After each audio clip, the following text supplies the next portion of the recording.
ఏ బాటైనా పర్వాలేదంట, సమయంతో సాగటమే మన సింపుల్ సిద్ధాంతం.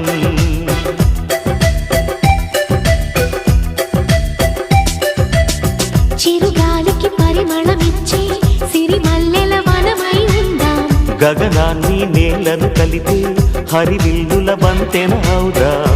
ఆనందం అంటే అర్థం మనమందా, ప్రతి పూట పాటై సాగే హుషారు సరిగమలో.